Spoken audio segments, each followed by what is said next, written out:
topics and opinions expressed in the following show are solely those of the hosts and their guests and not those of W4CY Radio, its employees, or affiliates. We make no recommendations or endorsements for radio show programs, services, or products mentioned on air or on our web. No liability, explicit or implied, shall be extended to W4CY Radio or its employees or affiliates. Any questions or comments should be directed to those show hosts. Thank you for choosing W4CY Radio. Draw me close to you, never let me go. I lay it all down again to hear you say that I'm a friend. Today, the Almighty Creator desires a deep personal relationship with you. My name is James Robertson. I'm a researcher, publisher, and teacher regarding the matters and truths of the Almighty Creator, whose true name is Yah, the eternally self-existing. I've been actively serving him since 1993, over 31 years. If you're not actively serving Yah, then by default you're serving Satan. My objective is to show you how you can make a big difference on earth and qualify for a position of high esteem in heaven for eternity. It's important to understand that as a believer, just being good is not the point. It is relationship with Yah that counts. Without this, you will be in a very unpleasant place in heaven with no way out. My aim is to show you how to get close to Father. If you're a good person without a clear relationship with Yah, then you're in a spiritual no man's land and will not enter heaven when you die. The Creator has said regarding unbelievers, why would I want someone to spend eternity with me when they do not believe I exist? Yah is calling everybody on the planet to be involved and serve him and help him to have victory over Satan. My goal is to show you how to do this. Fundamentally, we each need to learn to see things on earth from Yah's perspective, and my aim is to teach you how to do this. Please visit my website at www.endtimeissueministries.org. That's endtimeissueministries, one word, .org. Or email me on james@endtimeissueministries.org for more information. Today we're going to continue with part 4 of the article, The Good News Regarding Yahooshua, the Anointed of Yah, incorrectly Jesus Christ, according to MattihYahoo, incorrectly Matthew. In other words, this is the first book of the good news regarding Yahooshua. If you like, the first book in the New Testament in the Bible, in the Protestant Bible. So, overview. The first book in the so-called New Testament in the Bible, MattihYahoo, incorrectly Matthew, provides an authoritative account of the life, death, and resurrection of Yahooshua, the Anointed of Yah, incorrectly Jesus Christ. I've corrected the core translation errors and added commentary based on my personal experience and revelation. I will share this in the next few broadcasts. This is part 4. I will continue to read MattihYahoo and offer commentary, and finally we will look at the state of your relationship with the Almighty Creator. So we're dealing with Book 1, The Good News According to MattihYahoo, Part 4, continuing in Chapter 11. Verse 23, and now Capharnaum, which art exalted to heaven, shall be brought down to hell. For if the mighty works which have been done in thee had been done in Sodom, it would have remained until this day. But I say to you that it shall be more tolerable for the land of Sodom in the day of judgment than for thee. At that time Yahooshua answered and said, I thank thee, O Father, Adonai of heaven and earth, because thou hast hid these things from the wise and prudent, and hast revealed them to babes. Even so, for it seemed good in thy sight. So there's an important principle here. Too much religious learning gets in the way of the truth. Bible school leads to indoctrination with false doctrines that make it very difficult to receive the truths presented in this commentary. And that goes, it doesn't matter what your religion is, folks. Yah is the teacher. Yah is the counselor. Yah is the savior. Yah is the healer. Yah protects. Yah provides. Turning to human beings for that is foolishness. Yahshua said, call no man rabbi, no man teacher. For one is your teacher, the anointing of the set-apart Spirit of Yah. And I just can't stress that enough. Somebody contacted me the other day asking me to help them financially to go to some conference. And I said to him, you need to get close to Father. You don't need money to go to a conference. You need to get close to Father. Father will teach you. Verse 27, all things are delivered to me of my Father, and no man knows the Son but the Father. No, neither knows any man the Father save the Son, and he to whomsoever the Son will reveal him. Come to me, all you that labor and are heavy laden, and I will give you rest. Take my yoke upon you and learn of me, for I am meek and lowly in heart, and you shall find rest for your souls. My yoke is easy and my burden is light. The key point here is that the spirit being that was inserted into the embryo that became Yahshua was the first spirit created by Yah at the start of creation. And therefore the man Yahshua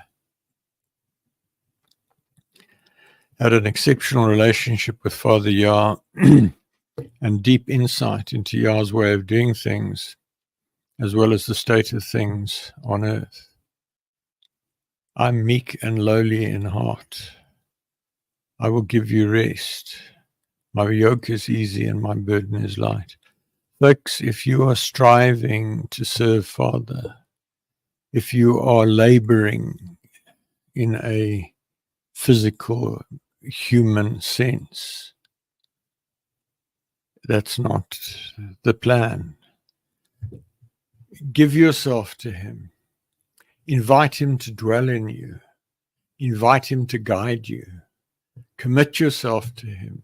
Worship daily, at least an hour. Pray daily, on your knees, at least an hour.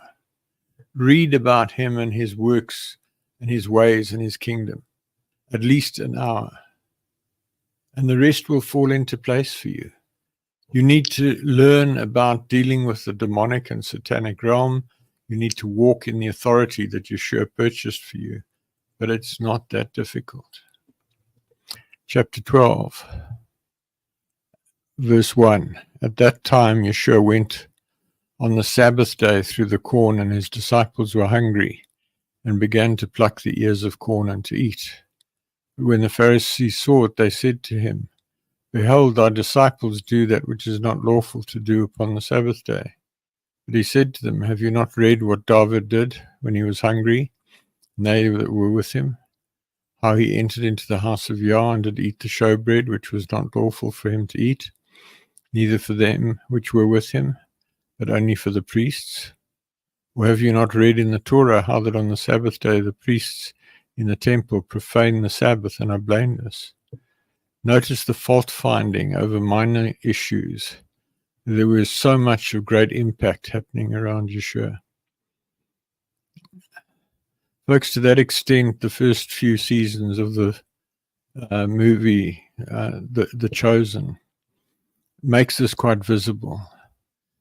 Yeshua was performing miracles, and yet the scribes and the Pharisees and the high priests were pedantically criticizing him for little things where he was breaking man-made laws.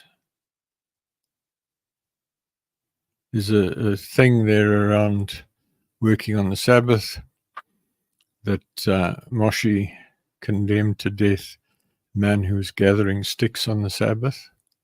The issue was that he could have gathered the sticks on another day, not that he made a fire to cook on the Sabbath. So they extend it to be careful, and in the process they sin, and they create transgressions that are not transgressions. Verse 6, but I say to you that in this place is one greater than the temple.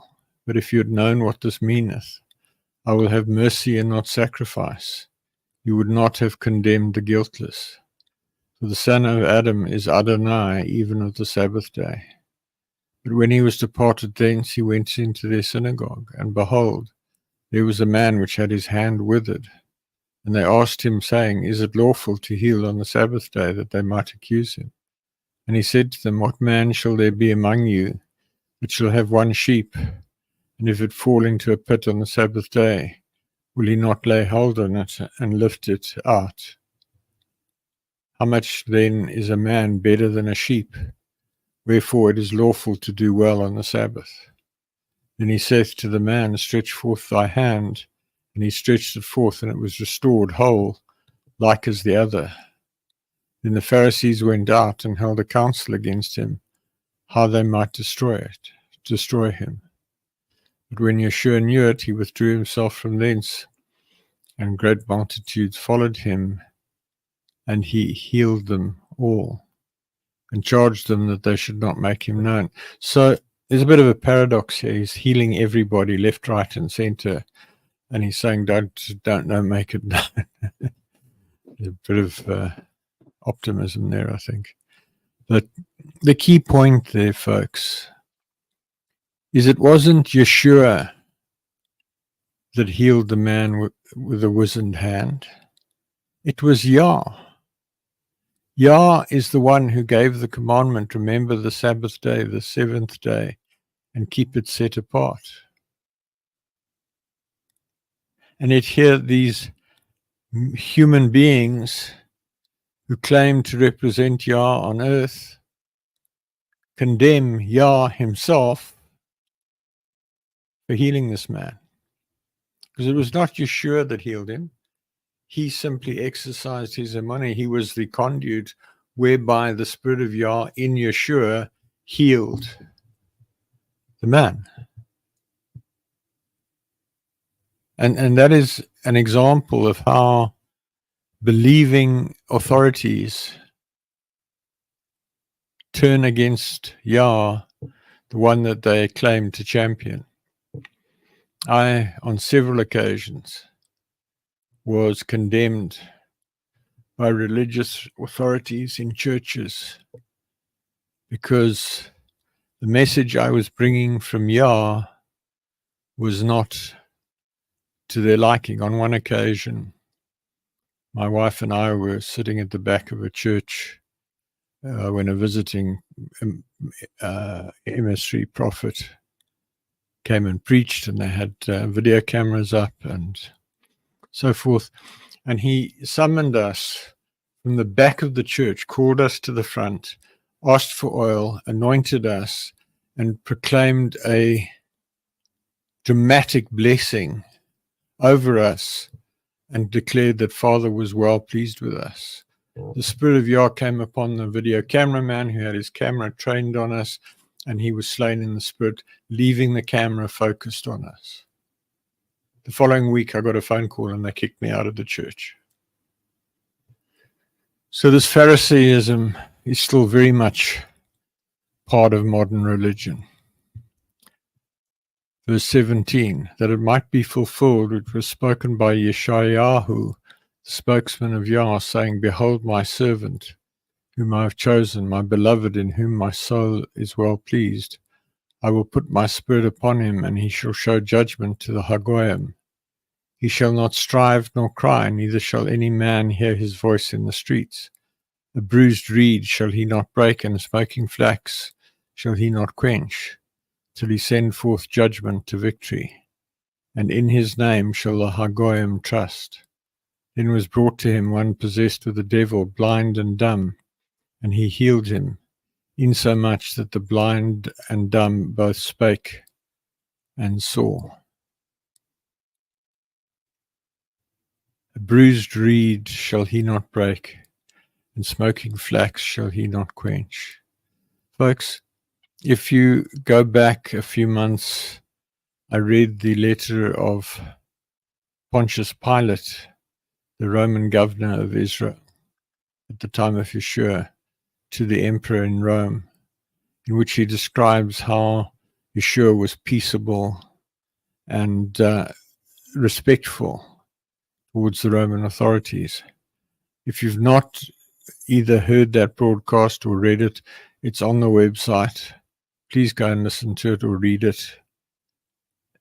It's a sobering view where an unbeliever was did more to recognize Yahshua than the people who claimed to be waiting for the Messiah. Verse 23. And all the people were amazed and said, Is not this the son of David? But when the Pharisees heard it, they said, This fellow doth not cast out devils, but by Beelzebul, the prince of the devils. And Yahshua knew their thoughts and said to them, Every kingdom divided against itself is brought to desolation, and every city or house divided against itself shall not stand. And if Satan shall cast out Satan, he is divided against himself. How then shall his kingdom stand? And if I by Beelzebul cast out devils, by whom do your children cast them out? Therefore they shall be your judges. But if I cast out devils by the Spirit of Yah, then the kingdom of Yah is come to you. Or else how can one enter a strong man's house and spoil his goods, except he first bind the strong man, and then he will spoil his house? There's a tendency amongst arrogant believers to pass this sort of judgment, which in turn brings harsh judgment from Yah. I don't know, I haven't been counting, but it must be 10 or 20 times where I've had pretty strong believers who disagreed with something that I said, who have accused me of listening to Satan. In the process, they effectively blaspheme the Spirit of Yah in me, and they may well lose their salvation. So just a word of warning, if you find somebody who claims to be speaking on behalf of Yah and you disagree with them, rather just say, I disagree with you. Leave it at that. Don't say you're listening to devils. It could harm you grievously. What do I mean by grievously? You get to heaven, you're told you're rejected, all your sins are laid out to you, you spend time in hell paying the price of all your sins, and when you get out of hell, you're cast into the lake of fire and brimstone, where in a moment of torment and terror, you are utterly destroyed. Think about it the next time you're thinking of cursing one of your servants. So 29, or else how can one enter into a strong man's house and spoil his goods, except he first bind the strong man, and then he will spoil his house? He that is not with me is against me, and he that gathereth not with me scattereth abroad. Wherefore I say to you, all manner of sin and blasphemy shall be forgiven to men, but the blasphemy against the set-apart Spirit shall not be forgiven men. That's the point that I just made. And whosoever speaks a word against the son of Adam, it shall be forgiven him. But whoever speaks against the set-apart Spirit, it shall not be forgiven him, neither in this world, neither in the world to come. Either make the tree good and his fruit good, or else make the tree corrupt and his fruit corrupt. For the tree is known by his fruit. This is absolutely critical. When someone is being led by the Spirit of Yah and someone else, a believer, does not understand what the first person is doing or saying, or disagrees with what they're doing or saying, and then attributes the action or words to Satan, that is true blasphemy. And that person runs the risk of being rejected for eternity and cast into the lake of fire and brimstone to be utterly consumed in a moment of torment and terror after they've been judged. Verse 34, O generation of vipers, how can you, being evil, speak good things? For out of the abundance of the heart the mouth speaks. A good man out of the good treasure of the heart bringeth forth good things, and an evil man out of the evil treasure bringeth forth evil things. But I say to you that every idle word that men shall speak, they shall give account thereof in the day of judgment. For by thy words thou shalt be justified, and by their words thou shalt be condemned. Then certain of the scribes and the Pharisees answered, saying, Master, we would see a sign from thee. But he answered and said to them, An evil and adulterous generation seeketh after a sign, and there shall no sign be given to it, but the sign of the spokesman of Yah, Jonah. For as Jonah was 3 days and 3 nights in the whale's belly, so shall the Son of Adam be 3 days and 3 nights in the heart of the earth. Important to understand that words are enduring in the spirit realm. Once spoken, words continue until they have done the work that they were expressed to do. Idle words have no work to do and continue forever until the day of judgment of the believer concerned. Thus one must be selective in the words one speaks. Notice that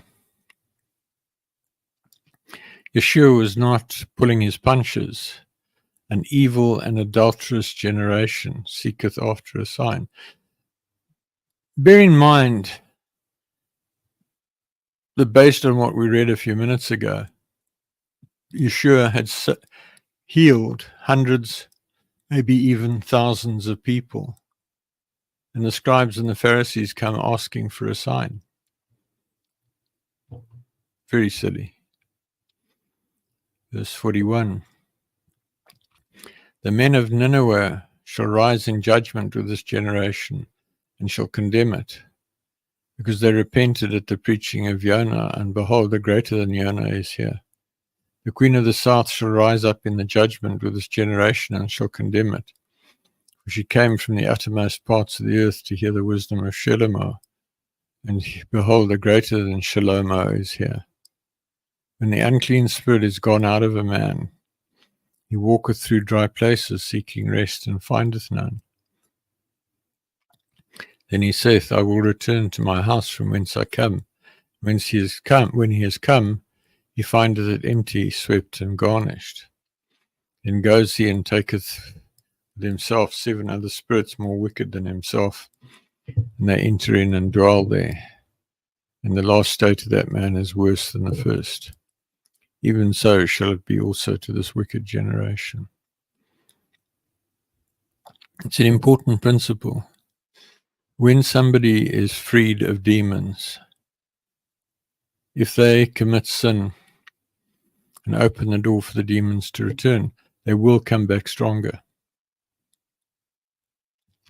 If you want to get free of demons, you need to get serious about keeping all 10 of the 10 commandments, which is more difficult than it sounds because the church is lying about the 10 commandments, or the church or the Torah keepers or the whatever. On my website, there's a page on the commandments which explains what the commandments really mean.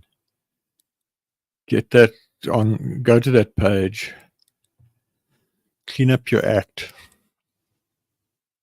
go to the page on prayer, pray the prayers to get rid of demons and stay out of sin, and you'll stay free of demons. They have no legal right towards you if you're free of sin. While he yet talked to the people, behold, his mother and his brethren stood without, desiring to speak with him. And one said to him, Behold, thy mother and thy brethren stand without, desiring to speak with thee. But he answered and saith to them that told him, Who is my mother and who are my brethren? And he stretched forth his hand towards his followers and said, Behold, my brother, my mother, and my brethren. For whosoever shall do the will of my Father which is in heaven, the same is my brother and sister and mother. Chapter 13. Same day went Yahshua out of the house and sat by the seaside, and great multitudes were gathered together to him. So that he went into a ship and sat, and the whole multitude stood on the shore. And he spoke many things to them in parables, saying, Behold, a sower went forth to sow. And when he sowed, some seeds fell by the wayside. The fowls came and devoured them up. Some fell upon stony places where they had not much earth, and forthwith they sprung up because they had no deepness of earth. And when the sun was up, they were scorched, and because they had no root, they withered away. And some fell among thorns, and the thorns sprung up and choked them. But other fell into good ground and brought forth fruit, some 100-fold, some 60-fold, some 30-fold. Who has ears to hear, let him hear. And the followers came and said to him, Why speakest thou to them in parables? He answered and said to them, Because it is given to you to know the mysteries of the kingdom of heaven, but to them it is not given. For whosoever has, to him shall be given, and he shall have more abundance. But whosoever has not, from him shall be taken away even that he has. Therefore I speak to them in parables, because they, seeing not, and hearing they hear not, neither do they understand. And in them is fulfilled the prophecy of Yahooshua, which saith, But by hearing you shall hear, and shall not understand, and seeing you shall see, and shall not perceive. For this people's heart has become thickened, and their ears are dull of hearing. In their eyes they have closed, lest at any time they should see with their eyes, and hear with their ears, and should understand with their heart, and should be converted, and I should heal them. This is very topical in the current age. There are a huge number of believers and pseudo-believers who know they think they know, who think they know and understand, yet are deeply deceived. Note that there are only a small number of true believers on earth today. See the article, The Demographics of Unbelief, on the website. Or The Demographics of the Kingdom. Folks,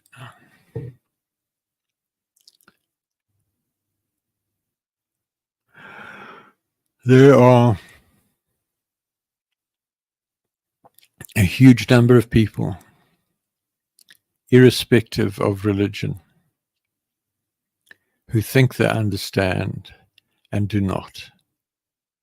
They place their reliance in the Quran or the Torah or the Bible or whatever, or some sacred book of Buddhism or whatever. They don't have a relationship with Yah. They don't understand they need to have a relationship with Yah. They're effectively worshippers of their book. People have been put to death for sins against the Quran. It's crazy. The Quran's just a book. The Bible's just a book. The Torah's just a book. The whatever's just a book. It's written by fallible human beings based on their limited understanding of the Creator.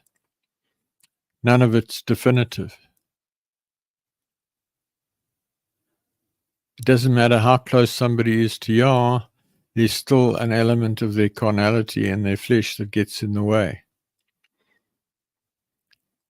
There are things that I did 10, 15, 20 years ago where I sincerely believed I was being led by Father, only to discover years later that I wasn't. Because looking back, it didn't fit together. It is very easy to miss Yah. It's not easy to stay on track with Him for your entire life. It takes time and effort and discipline and worship and prayer and study, but not Bible study, not Bible school, or whatever they call it in your particular variation of religion. Verse 16, but blessed are your eyes, for they see, and your ears, for they hear. Verily I say to you that many spokesmen of Yah and righteous men have desired to see those things which you see and have not seen them, to hear those things which you hear and have not heard them. Hear you therefore the parable of the sower. When anyone heareth the word of the kingdom and understandeth it not, then cometh the wicked one and catcheth away that which was sown in his heart. This is he which received seed by the wayside. He that received the seed into stony places, the same is he that heareth the word, and anon with joy receives it. Yet he has not rooted himself, but endureth for a while. When tribulation or persecution ariseth because of the word, by and by he stumbles. He also that received seed among the thorns is he that heareth the word, and the care of this world and the deceitfulness of riches choke the word, and he fitting unfruitful. But he that received seed into the good ground is he that heareth the word and understandeth it, which also beareth fruit and bringeth forth, some 100-fold, some 60, some 30.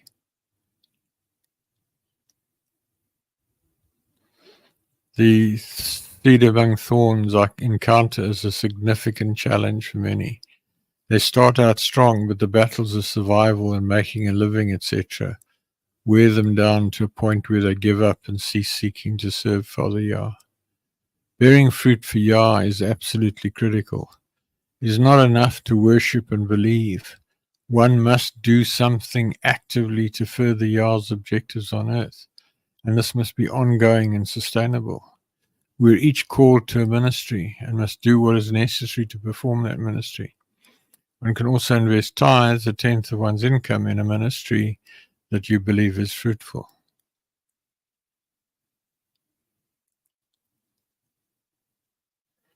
The cares of this world and the deceitfulness of riches. Folks, he's not saying that you can't be wealthy, but you need to get wealthy because of your service to Yah, because he's blessed you, not because you've gone chasing after it. As far as tithes are concerned, if you're a committed believer, you should be giving tithes to a ministry that is feeding you, that you believe is giving truth. It's the responsibility of people who don't have a ministry that they are directly financing themselves, their own ministry, to give a tithe to a ministry that is feeding them, that is helping them to grow with Yah. I have one person who recently started giving me tithes, and he shared with me a few weeks ago that his finances had improved dramatically after he started giving me tithes. And I invest the tithes in mailing lists, in hosting the websites, in funding these broadcasts, and so forth. 24. Another parable put he forth to them, saying, the kingdom of heaven is likened to a man which sowed good seed in his field. While men slept, his enemy came and sowed tares among the wheat and went his way. But when the blade was sprung up and brought forth fruit, then appeared the tares also. So the servants of the householder came and said to him, Sir, didst thou not sow good seed in thy field? From whence then has it tares? And he said to them, An enemy has done this. The servant said to him, Wilt thou then that we go and gather them up? And he said, Nay, lest while you gather up the tares, you root up also the wheat with them. Let both grow together until the harvest, and in the time of harvest I will say to the reapers, Gather you together first the tares, and bind them in bundles to burn them, but gather the wheat into my barn. This speaks to the error, deception, sin, rebellion, etc., that Satan has sown in the world, interspersed with a few true believers still in existence at the time of writing, which was August 23. The unbelievers will be destroyed in the lake of fire and brimstone when, if Yeshua returns in victory at the end of the age, around May 3003, 979 years from now. Folks,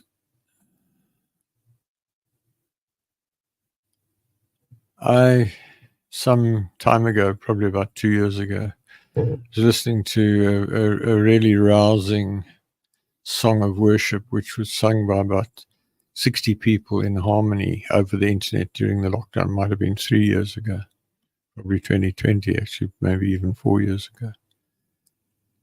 The harmony was beautiful. The voices were beautiful. They were all online all over the United Kingdom. And Father said to me, only 20% of those people believe in me.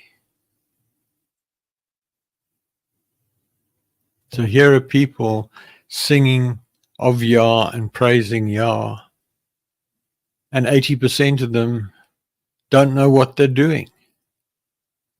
They're not even going to be in heaven. Unless you have a clear, settled assurance that Yah is the creator of the heavens and the earth, and that you have a relationship with him, and that you're working hard to please him and to spend eternity with him, you're not going to cut it. It's that brutal. Verse 31. Another parable put he forth to them, saying, the kingdom of heaven is like to a grain of mustard seed, which a man took and sowed in his field, which indeed is the least of all seeds, but when it is grown, it is the greatest among herbs, and fitting a tree, so that the birds of the air come and lodge in the branches thereof. And another spoke to him, the kingdom of heaven is like to leaven, which a woman took and hid in 3 measures of meal, till the whole was leavened. All these things spake Yahooshua to the multitude in parables, and without a parable spake he not to them, that it might be fulfilled which was spoken by the spokesman of Yah, saying, I will open my mouth in parables, and I will utter things that have been kept secret from the foundation of the world. Folks, it's not good enough to hear and not understand. You need to come to a place where you do understand. You need to come to a place where you're saying, Father, help me to understand. Father, reveal to me what this is about. You need to have a relationship with the Creator. All the rest is fluff and stuff, folks. He wants to be your friend. He wants you to be his friend. And you're not going to get there by going to church on Sunday, synagogue on Saturday, or mosque on Friday. It's fluff and stuff. It's a waste of time. Commit yourself to him. Get on your knees before him. Worship him. You don't have to go to church or synagogue or mosque or whatever to do that. You don't need some other human being to lead you to do that. You do it yourself. Verse 36. Then Yahooshua sent the multitude away and went into the house, and his disciples came to him, saying, declare to us the parable of the tares of the field. You see, even they didn't understand. And he answered and said to them, he that soweth the good seed is the son of Adam. The field is the world. The good seed are the children of the kingdom. The tares are the children of the wicked one. The enemy that sowed them is the devil. The harvest is the end of the world, and the reapers are the messengers. As therefore the tares are gathered and burned in the fire, so shall it be in the end of this world. The Son of Adam shall send forth his messengers, and they shall gather out of his kingdom all things that are stumbling blocks, and them which do iniquity, and shall cast them into a furnace of fire. There shall be wailing and gnashing of teeth. Then shall the righteous shine forth as the sun in the kingdom of their Father. Who has ears to hear, let him hear. Read The Final Quest by Rick Joyner for information on stumbling blocks. It's on the website. If you look at the ETI Bible version webpage under that, you'll find The Final Quest. Very powerful story. So just get the message here. Here are the people who are directly associated with Yahooshua, and they didn't understand the parables. It's important to understand that even people who are close to an anointed person don't necessarily understand that person and don't necessarily understand what they do, because they're not party to the conversations between that person and Yah. Verse 44. Again, the kingdom of heaven is like to treasure hid in a field, the which when a man has found, he hideth, and for joy thereof goes and selleth all that he has, and buyeth that field. Again, the kingdom of heaven is like to a merchantman seeking goodly pearls, who when he has found one pearl of great price, went and sold all that he had and bought it. Again, the kingdom of heaven is like to a net which was cast into the sea and gathered of every kind, which when it was full they drew to shore and sat down and gathered the good into vessels, but cast the bad away. So shall it be at the end of the world. The messengers shall come forth and sever the wicked from among the just, and shall cast them into the furnace of fire. There shall be weeping and wailing and gnashing of teeth. So vital to understand, relationship with Yah is a great treasure. Once you get a revelation of who Yah is, if you get when you get a revelation of heaven, a revelation that it's possible for you to sit on a high throne with him for eternity, it becomes a pearl of great price. It's a treasure. It's hidden. It's not immediately visible. Once you realize it, you will do whatever it takes to take hold of that treasure. That's the meaning of that. So I'm out of time again. I'll continue with this next week. In closing, I'd like to ask you, what is the state of your relationship with the Almighty Creator? I'd like to ask you to critically examine where you are relative to the Almighty Creator. Do you talk to him constantly throughout the day and allow him to lead you in every possible way? Do you worship him at every opportunity? Have you clearly and unambiguously heard him call you friend? If not, you're failing in your life purpose and will be bitterly disappointed when you die. If you've now come to belief, please pray along the following lines. Father Yah, I come to you in the name of Yahooshua. I now believe that you exist. I confess my sin of unbelief, and I repent of my unbelief, and I ask you to forgive my sin. I now commit my life to you, and I ask you to take me by the hand and lead me into deep relationship with you. I ask you to fill me with your Spirit and to change me and help me to become the person you want me to become. I ask you to help me find people who can help me and help me find books, websites, articles, and other resources that will help me.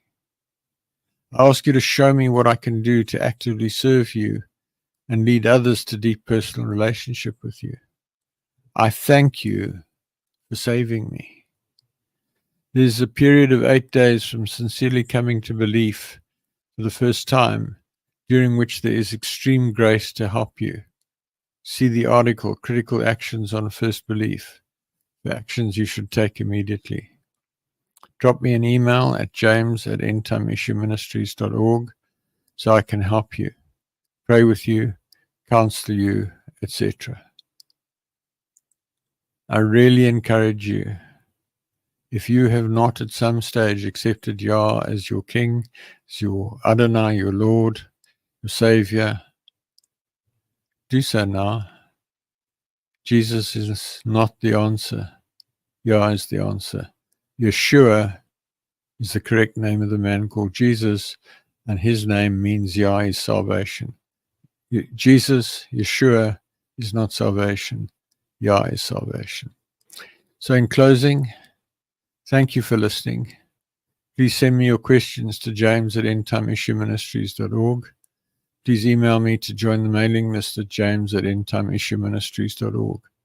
If you desire to draw close to the Almighty, please let me know, and I can connect with you by Skype, Zoom, Teams, email, or telephone so that I can help you with your journey.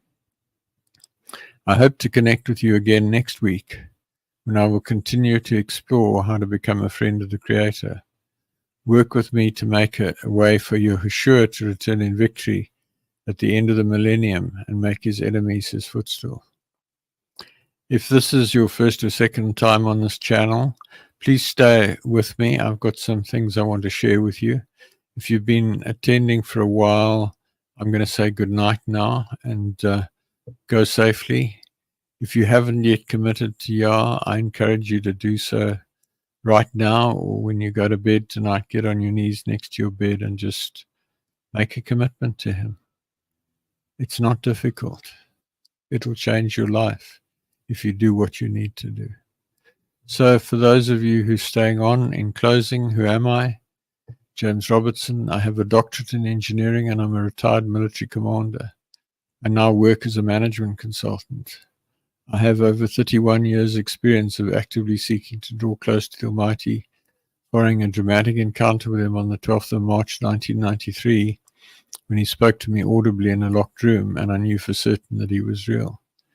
In learning about Father, I applied my deep-seated aversion to failure, born out of an accident in early childhood, coupled to my engineering and military training of rigor and preventing failure, to my seeking of knowledge about Father. This journey led to numerous supernatural experiences, prayers answered, and clear communication with the Creator that forms the basis for what I teach in these programs. See the video, Why Seek Relationship, for an overview of what I believe.